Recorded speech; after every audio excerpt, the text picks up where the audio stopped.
नमस्कार. मी चंदू कांबळे दुबईतून बोलतोय. काल मराठीचा मेळावा झाला, बघून खूप बरं वाटलं. जवळपास 23 वर्षानंतरला दोन भाऊ एकत्र आले आणि हा मराठी माणसाचा खूप मोठा विजय होता. हिंदू हृदय सम्राट स्वर्गीय बाळासाहेब ठाकरे जर आज असते तर तो आनंद आणखी मोठा झाला असता. हा मराठी भाषेचा विजय आहे, मराठी माणसाचा विजय आहे असं म्हटलं तरी चालेल. आणि मराठी माणसाने दाखवलेला आहे एकत्रितपणा आलेला. नेहमीच म्हणायचे सगळेजण मराठी मराठी माणूस मराठी माणसाचे पाय खेचतो, असं बघायला नाही मिळालं यावेळेस. प्रचंड ताकदीनिशी मराठी माणूस एकमेकांना साथ देताना दिसला, एकमेकांना सोबत येताना दिसला. अक्षरशः कालचा प्रसंग बघताना अंगावर काटा आला. राजेसाहेबांनी मराठी ह्या विषयाशी आणि भाषेला केलेला संघर्ष तोडच नाही. दोन बंधू एकत्र आले, खूपच बरं वाटलं. राजकारण हा विषय वेगळा आला, एका भाषेसाठी एकत्र येणं आणि तो लढा स्वीकारणं खूप मोठं आव्हान आणि ते अगदी सहजपणे राजसाहेबांनी निभावलं, याबद्दल त्यांचे खूप खूप आभार.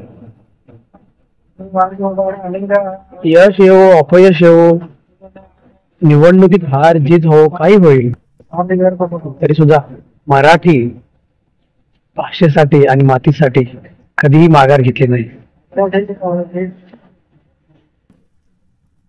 यासाठी सर्व मनसैनिकांचे खूप खूप आभार. एक छोटीशी विनंती करेन मी मनसैनिकांना.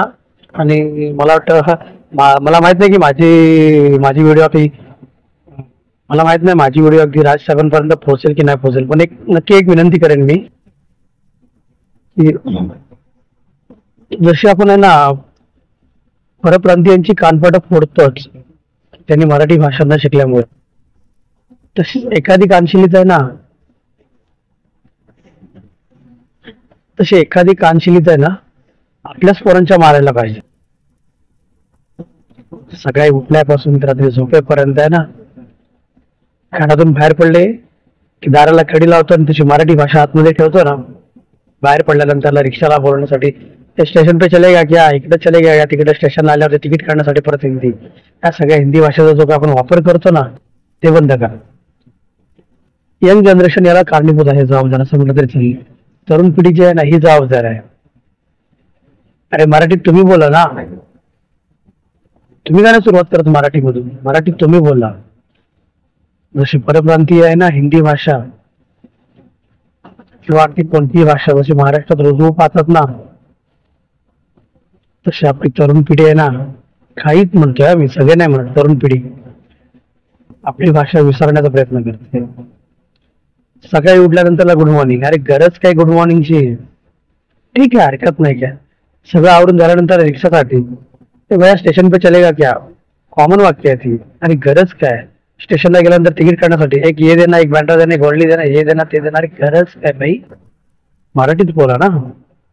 म्हणजे मराठी भाषा आपण किती लांब ठेवली ती बघा. बरं ट्रेन मध्ये चढल्यानंतर गर्दी असेल तर बाय आगे चलो बाय इथे चला, गरज काय भावानो, सुधरा. आवश्यकताच नाही त्या भाषेची. हिंदी भाषा आपल्याला प्रिय आहे, हिंदी भाषेचा मान सन्मान अभिमान सगळं आपल्याला मान्य आहे. आपल्याच महाराष्ट्रात आपल्याच घरात आपण हिंदी भाषा बोललो तर कसं चालेल. परत पुढे ऑफिसला गेल्यानंतरला परत ते आहेच. जिथं शक्य आहे ना तर अगदी अगदी अगदी मराठी बोलाच. सुरुवात तुम्ही करा. काही प्रमाणात विचार केला पाहिजे ना. कधी कधी त्यांना ना कधी कधी काय होतं, दोन अनोळखी मराठी एकत्र आले ना तरी हिंदी बोलायला सुरुवात करतात. अरे बाबा का, अरे भाव का, पण कशासाठी काय गरज नाही.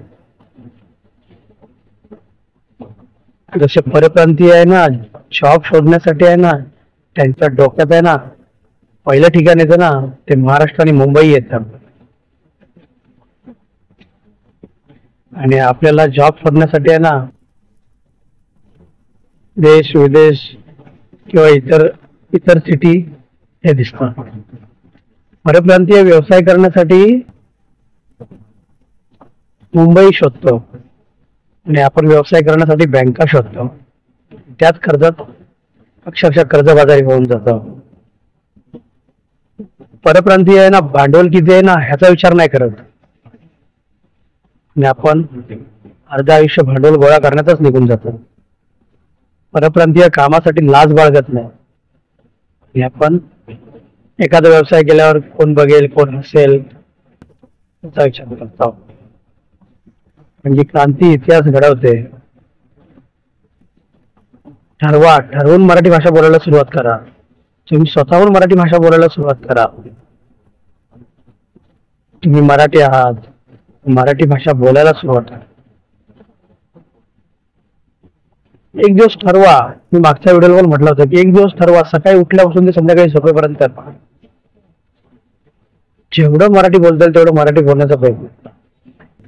शक्य आहे ना, तुम्ही शक्य आहे ते. घरातून बाहेर पडलात रिक्षावाल्याला बोलवण्यासाठी किंवा रिक्षात बसण्यासाठी किंवा रिक्षावाल्याला विचारण्यासाठी मराठी बोला. तिकीट काढण्यासाठी मराठीत बोला. ट्रेन मध्ये चढलात मराठीत बोला, उतरलात मराठी बोला, उतरायचं मराठी बोला, सगळ्या गोष्टीतून मराठी बोला. जेव्हा तुम्ही मराठी बोलाल ना तेव्हा समोर त्याच्या कानावर पडेल. तुम्हीच हिंदी बोलायला सुरुवात केलं तर कसं होणार.